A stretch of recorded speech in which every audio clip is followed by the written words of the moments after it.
Hey everybody, today we have a Cadillac Escalade that has like 272,000 miles on it, and the guy stopped driving it and it's got a little body damage here.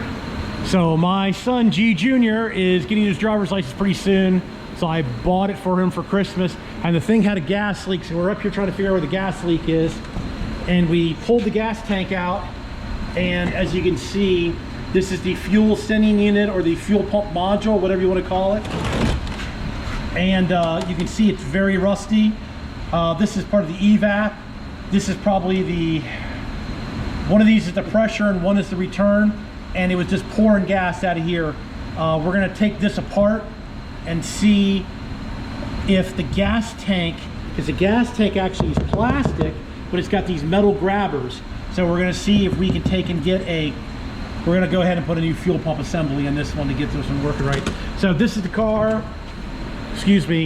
truck that I got for my son, and actually pretty clean, not a lot of rust, no rust, just a little bit of surface rust. It looks pretty good there. Still has the original exhaust system. It doesn't have the Racer X or Flow Masters on it, you know. And we're walking up to the front. Looks pretty good, you know, with 272,000 miles.